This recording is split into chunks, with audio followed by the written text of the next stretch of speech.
Tyler Raines, joined by a man who needs no introduction, but will get one anyway. He's a 7-year NHL veteran, a one-time Calder Cup champion with the Hartford Wolfpack of the AHL. He's tough as nails, and he's changed the broadcasting landscape, not just in hockey, but sports in general.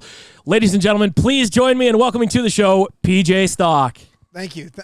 Sports in general? Like if this guy can butcher the language in English and still be on TV, anyone can. Thank you.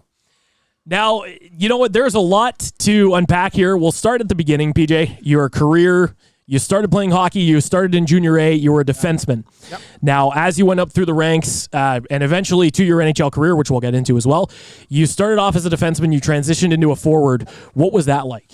Well, different times. If look at standouts, just the winner of the Rookie of the Year this year, Calder Cup, is Lane Hudson. That I love Lane, but Lane's got to be 5'8".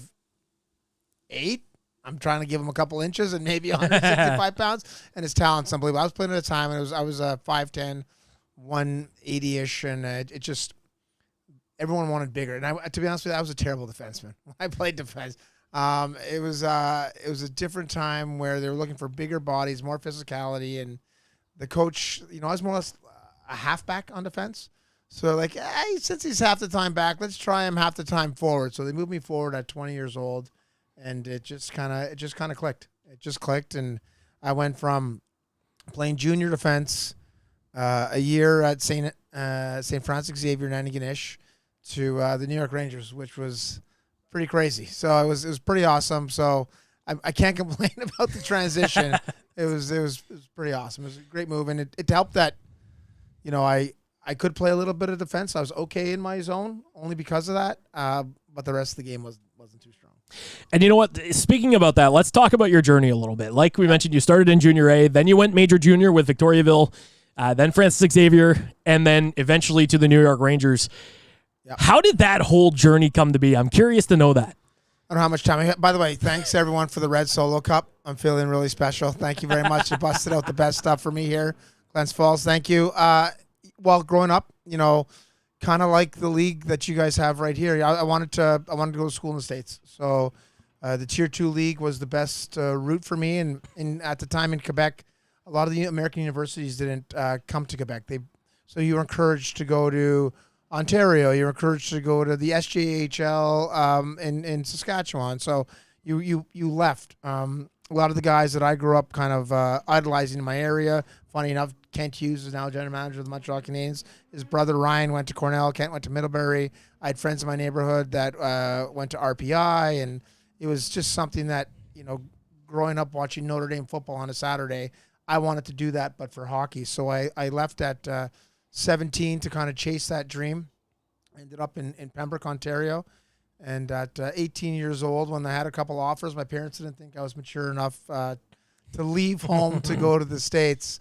So I stayed closer and kind of chased a Canadian dream of going to get an education in Canada, which at the time, we were taught, or the way it was sold to us, that the American schools are, you got to go here. The American schools are amazing. And you realize how great the Canadian education system is. And, of course, it took, a couple of people to go to them to understand it, because if not, we were just always being told to go to the States. I changed up my path, my dreams at kind of 19, went major junior, had an opportunity to play with my brother for the Tigres de Victoriaville.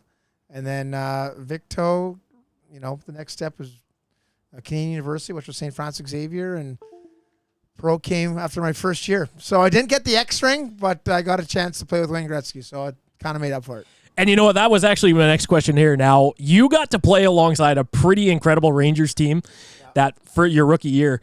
Not a lot of people get to say that they've played on the same team, let alone the same ice as Wayne Gretzky. What was that like in itself? First two centermen were Wayne Gretzky, probably the greatest Canadian center, or great center of all time. And, again, it's generational and everyone has their opinions. Yeah. And number two is Pat LaFontaine, probably the greatest American center of all time. Or again, easily. It was crazy. It was. I went from going from not being picked to play. I was never drafted. Never drafted Tier 2. That's right. Never drafted Major Junior. Never drafted NHL. And here I am I played as an overager because everybody else went to other leagues to play in because they were chosen to play. So I guess, as a guy that gets left behind in junior, to going to St. Francis Xavier, to 2 months into playing pro hockey, playing with Wayne Gretzky. So it was surreal. It's hard to really explain to someone the path, the career, and how I got there and what it was like, because no one can really understand it. I wish if I could say anything to any person in any job, actually, whether it's a kid playing junior, or a kid playing pro, or a guy having a great job selling sales and he's happy, take a second to enjoy it. Like, we live so fast that we forget about the moment that we're in. And I played with Wayne for the New York Rangers. And now it's Wayne. I dropped Gretzky. It's now just, there you go. Yeah. Now it's just Wayno. It goes to 99 after, by the way, the more I drink. So it just, you just forget about how great the moment is and what you're doing. You're playing, you're playing junior, one of the best junior kids in Canada. You're playing pro. You're one of 700 players in the world playing the NHL. I wish I had taken more time to sit back and realize, you know what? This is pretty damn ass cool. I'm playing with Wayne Gretzky and the New York Rangers right now. And last year I was at a school with 4,000 people buying a 2 foot by 1 foot pizza that I could save for 2 days because that was my 2 meals. So the journey was pretty crazy. And along the way, you had a lot of really great teammates, coaches, including Colin Campbell, your first year in New York. Were there any other great lessons? Colin always. I text him every now and then, or I send a tweet out where the league gets mad at me, and I'll be like, the reffing's terrible, and then I'll get a note from the league like, PJ, don't forget, behave yourself. Yes, we made you. We will end you. That's how it goes. So I have a soft spot for Colin Campbell. Whatever he does or says, I defend him no matter what. Sometimes there's, no one knows what an interference call is when it comes to any time, right, with a goalie. Who knows what that is? I throw my tweet out just because I'm sitting around on my couch having a red Solo cup. And then I just sit back and react. I just love to see how people react. But when Colin, whenever he says, okay, or the guys that I used to love in New York, I'm like, okay, I'll stop. Sorry. But yeah, Colin Campbell was one of the greatest. And when you were playing under him, was there anything that really stuck with you throughout your career that you just kind of like, hey, yeah, those are great words? Or maybe an experience that... Yeah, PJ, don't touch the puck so much. That was probably it. He's like, know your role, kid. No, the coaches back then didn't speak as much as they did today. It was way different the way hockey was coached and ran. I'm not saying Coach Campbell was like that, but it was a little bit more run with an iron fist back in the day. A lot more talking today, a lot more, thought process. I don't want to take anything away from how it was played back then, but today, obviously, there's way more X's and O's to the way it used to be played. So a lot of the older guys help teach you about the game as well. But anything that he said was, when the coaches at that time and him were, I was just, again, pretty happy to be there. It was pretty cool. So. And not only did you play for the Rangers, now I want to shift gears a little bit. You played for 3 out of 6 of the original 60. Yeah, I tried for all of them. I tried. I banged out 2 and actually no, I went Montreal and Philly. It was kind of 3 years New York up and down. Then signed with Montreal. I had the opportunity. I was unrestricted free agent. Again, the rules were all way different. No one signed 8-year deals with no movement clauses and all this stupidity, which I get it, but is actually killing the league right now. Like, I live in Montreal and do TV with RDS, and Marty St. Louis has done a fantastic job for the Montreal Canadiens, but he's in his 3rd year. Yep. He's the 4th longest serving coach in the NHL.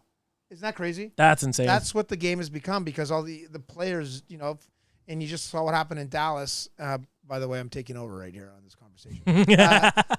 Dallas just signed their goalie to an 8-year contract. The coach didn't like the way he played, pulls him out of a game, says something in the media, and the next day the coach is fired. And then he just gets canned. Like it's crazy. So it's crazy. So I don't know where I was going with that. The Red Solo Cup's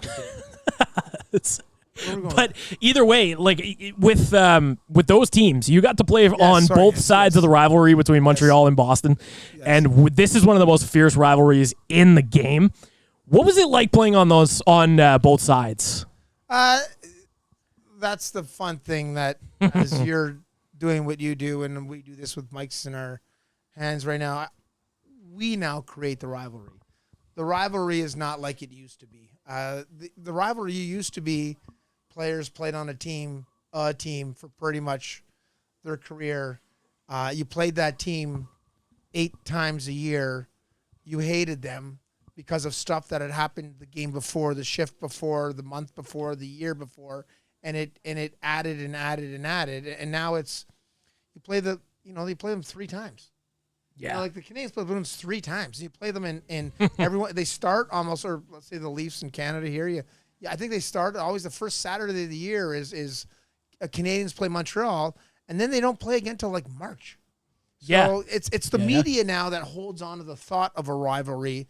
The players don't have it anymore, and I don't care what anybody says. The way the game's going, beating a team 7-1 creates no rivalry. You need a physical moment that creates hate, that creates you want to get back at them, creates retribution and all that stuff, and it's not in the game anymore.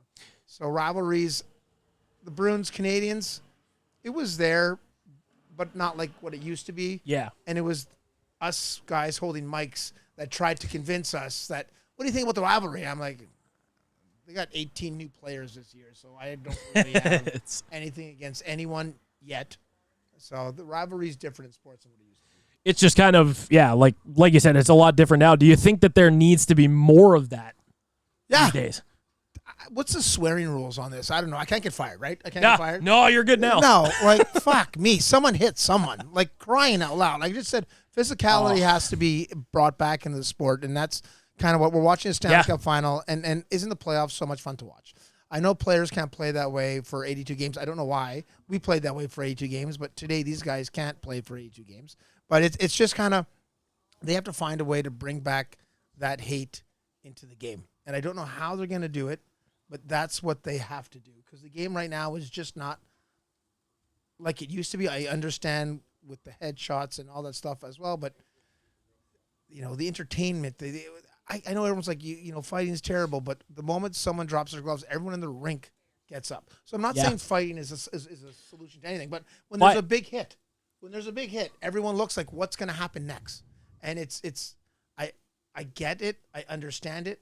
But that's the stuff that I kind of miss and want to see more of in the game. Again, I'm old school. People think I'm dinosaur. But if I'm watching hockey for, 192 days, 197 days in a season, you're watching games every night, I'd like to be entertained. Yeah.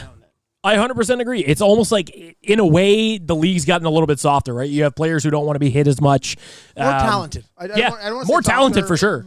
They're just, the players are from, and again, this is what's great about hockey. It's the sport that's grown all over the world, right? And we bring in players now.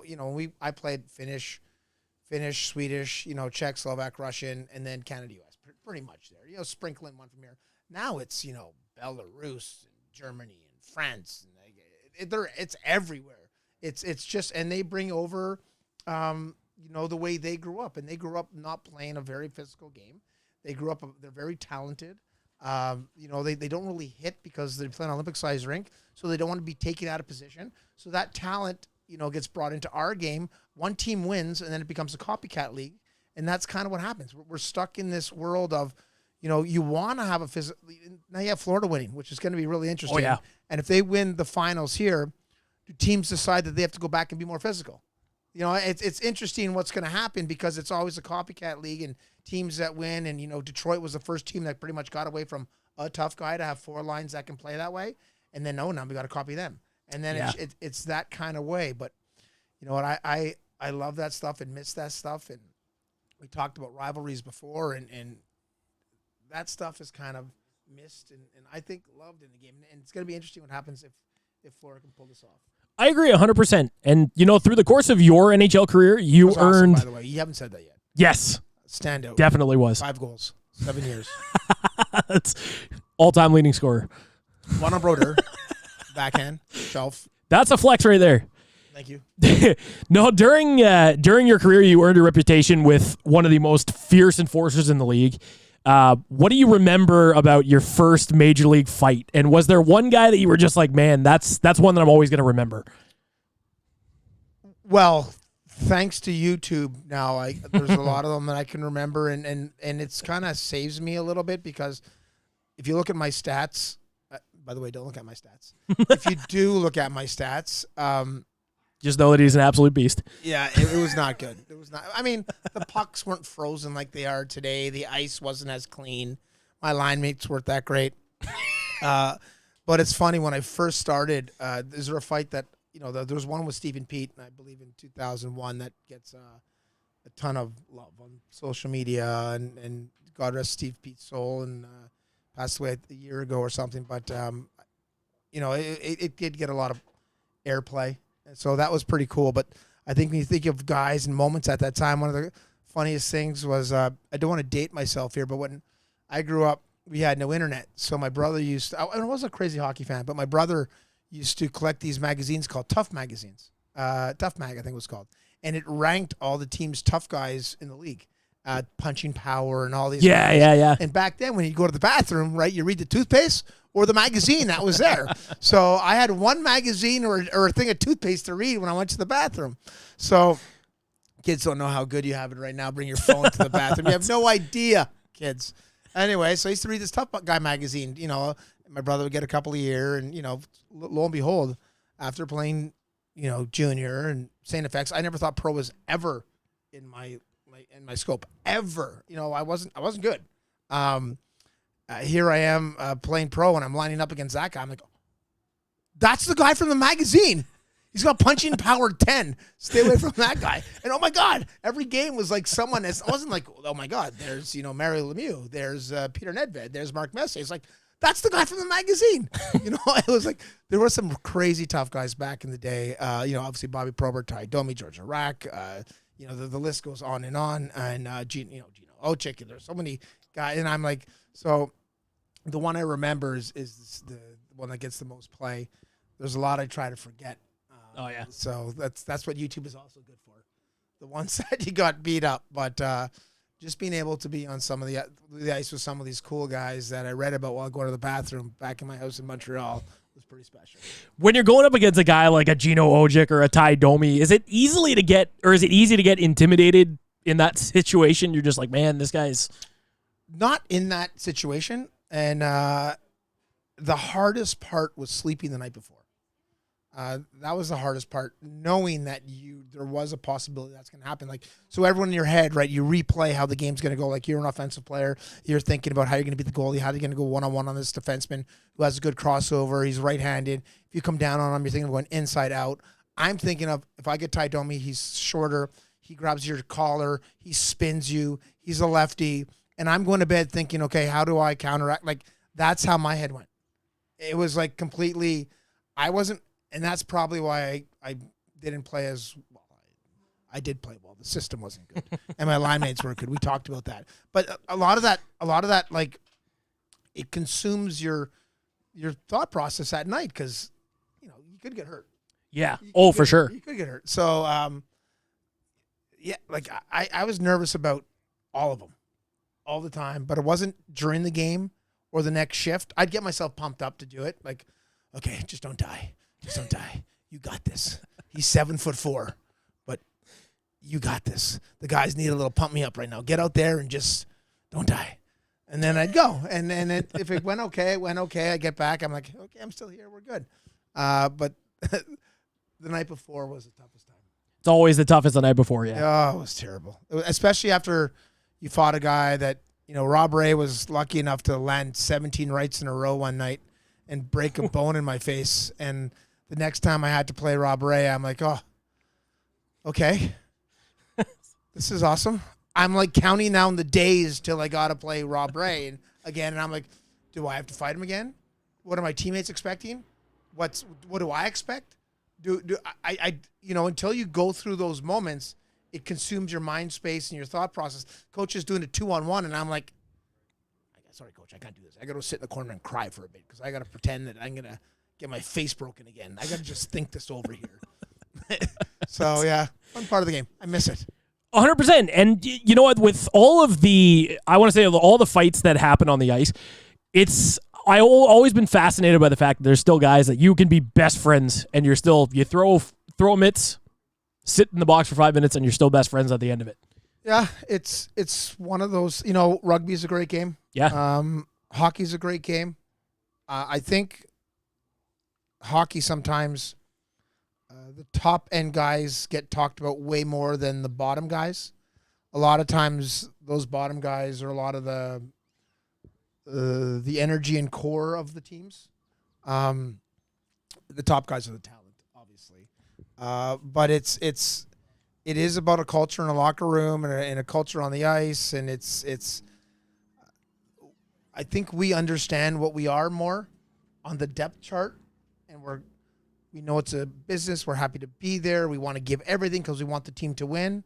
Whereas I think a little higher up, it's more me. I don't want to say that, but now that I'm not on the team, I can say that. I'm sitting on a couch, drinking out of a red Solo cup. I can say that. But and teams that are successful, those top guys understand the importance of those other guys, and they all are in the same culture, Right. in the same thought process. So. Yeah. Yeah. No, I hear what you're saying there. And it's especially in an age where social media is the way it is today. I think it must be a little bit different for sure. With everybody kind of knows everybody. It's interesting. It's the problem, it's funny. I do think the problem with hockey, and I'm talking to hockey guys at all, we all love the fact that we're not what other sports are on social media.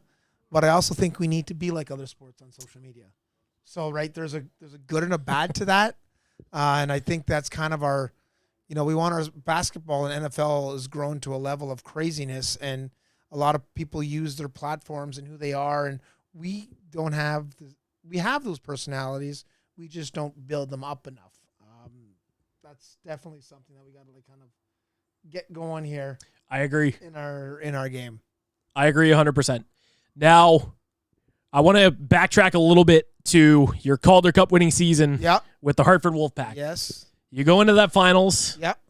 You end up winning a Calder Cup.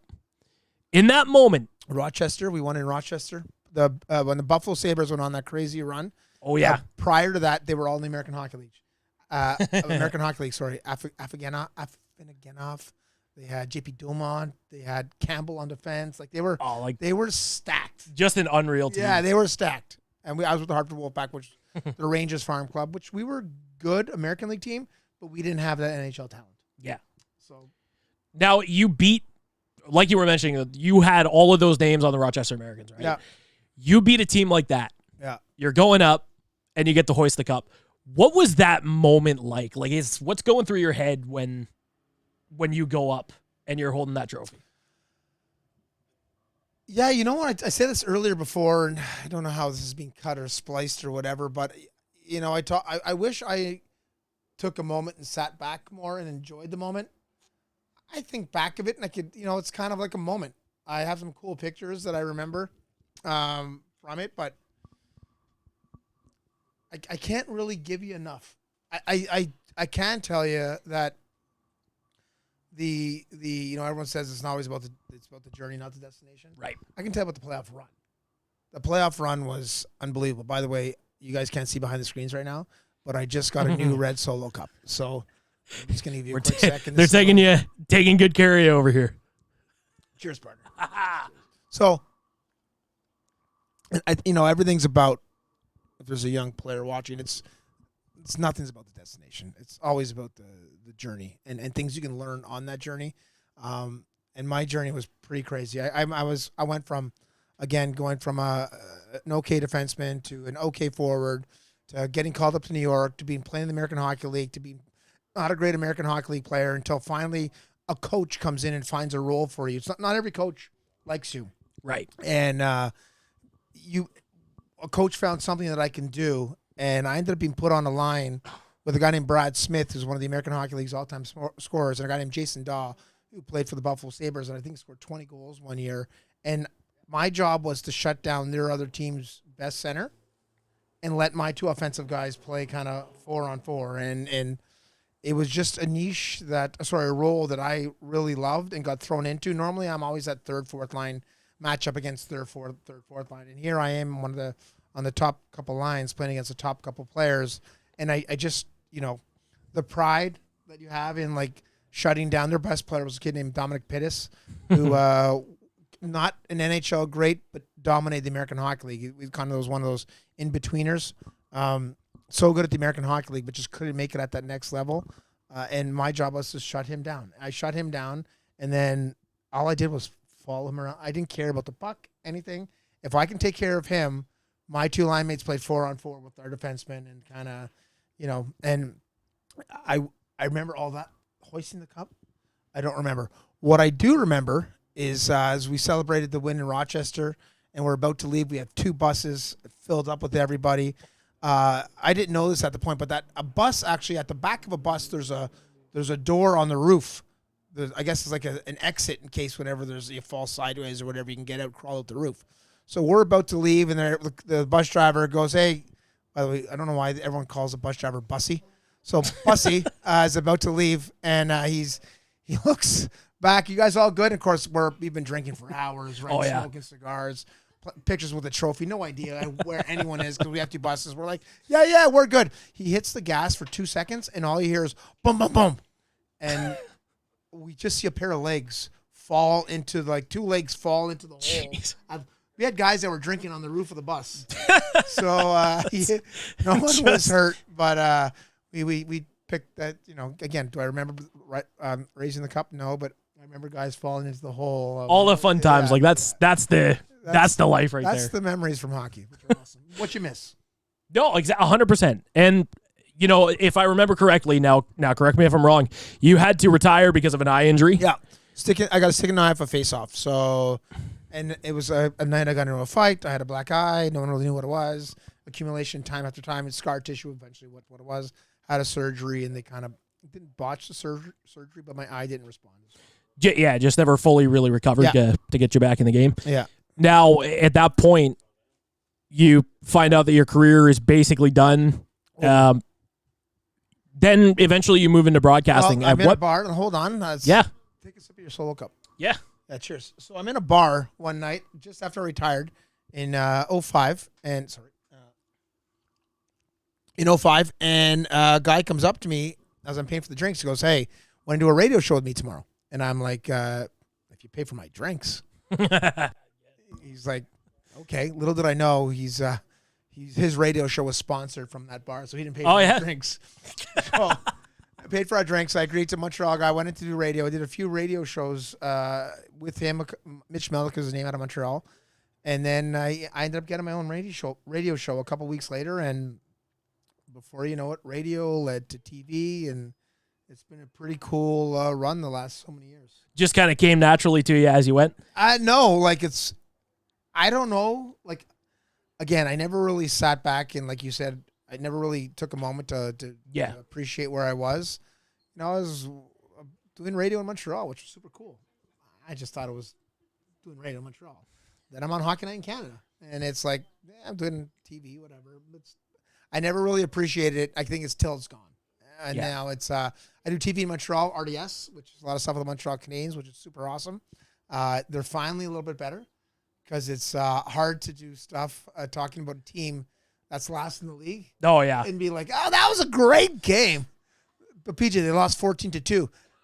But the two goals. Oh, you know what? And sometimes it's hard to talk about the positives when it's. Well, you got to find a way. That's the skill set of it, right? It's kind of you got to find a way to compliment the other person on a play besides just talking about the mistake. And the problem is not everyone wants you to hear you talk about somebody else making a positive play on another team. But that's what it is. You got to compliment somebody else and be honest about it. And sometimes it's like all sports in life is about mistakes. Yeah. How can you capitalize on that mistake? And that's what hockey is. So it's not like set plays like baseball or football, or there's a puck, it's bouncing this way, and who can read and react with the best possibly. So, yeah, it was radio led to TV, led to you and me sitting on the couch right now. 100%. Yeah. And you know what? That actually makes me bring up a good point. You started a show called Stock Talk. Yes, I did. And there were a couple of really good episodes there. I will say that. Uh-oh. So one frequent show that I used to watch all the time. When did that come about? How did that all start? COVID. So it's funny. I play with Wayne Gretzky. I've met tons of celebrities. Again, take this for what it is. As I'm drinking, I'm on a couch right now with a bed sheet over here, some wood paneling behind us. I'm drinking out of a red Solo cup. But in the world of celebrity, when I played hockey, you're a celebrity. Right. People make you greater than you are because of what you do. Like it's funny. I met a ton of actors. Everyone loves actors.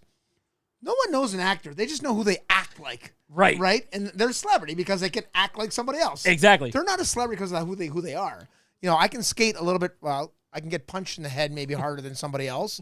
So I became a celebrity for a time. Like I didn't really get that whole. Actually, who's your favorite celebrity? Well, he's no longer with us, but I would have to say Paul Walker. Yeah. Oh yeah. Which is, you don't know Paul Walker besides from all the movies he played in. That's it, right? Right. So it's kind of like Paul Walker. Thought you would have given something better than that. We're talking to a hockey crowd. This could have been like a hockey moment to put a bow on this or something like this. But the celebrity thing for me is kind of like, but yeah.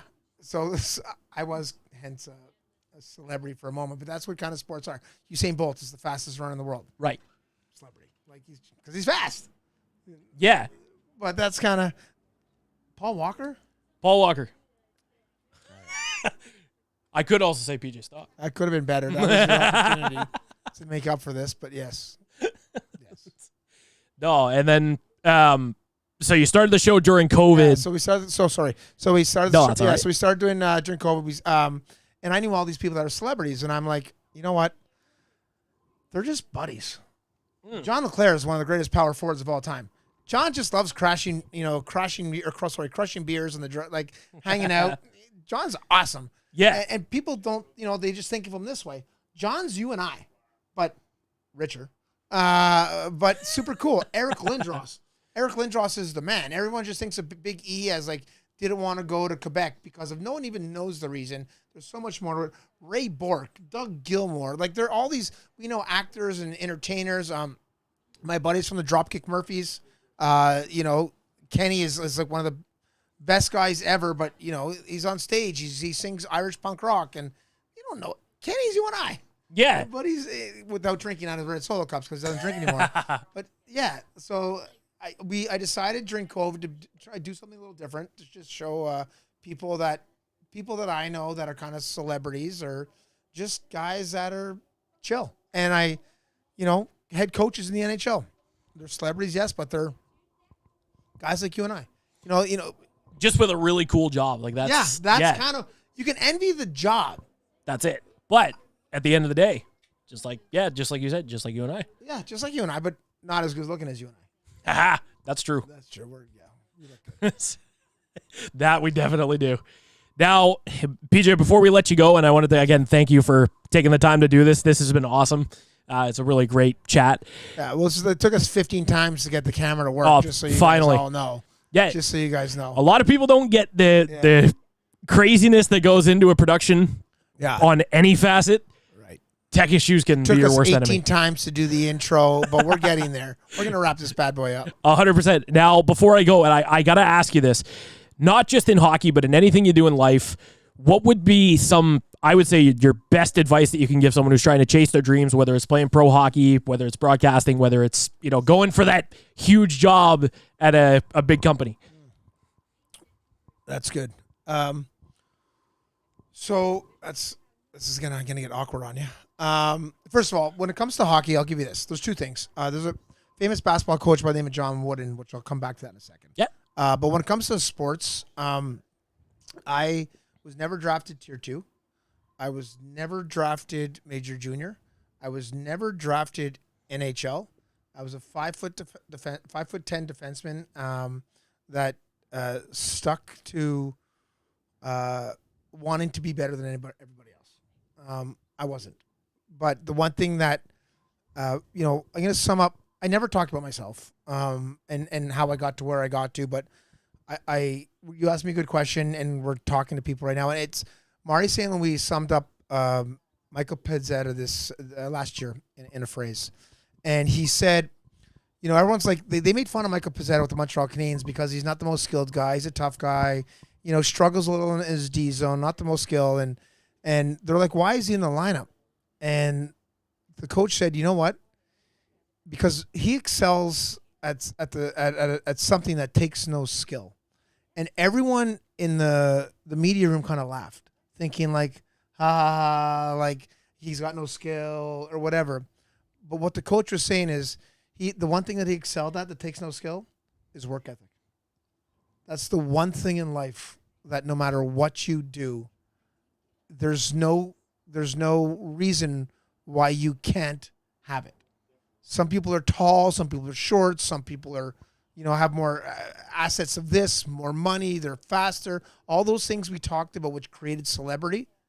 The one thing that they can't control is how much you're willing and to sacrifice for it. Your compete, your work ethic. And that's the one thing that, when I look back at my career, I'm proudest of. And when I think of a coach called John Wooden, which was a famous basketball coach back in the day in UCLA. UCLA. Way back in the day, and he had a pyramid of success. And his pyramid of success had at the top was competitive greatness. And he talks about all these things that are important for you to prepare yourself for that moment of competitive greatness. Like it's to get to the game and to that pivotal moment in the game is not that pivotal moment in the game. It's all the things that you've done to prepare you to get yourself to that, whether it's training, whether it's confidence, whether it's respect, whether it's understanding your partner. There's so much that goes into it. And I think that's kind of, if you add all that stuff up, you might not make it for whatever reason.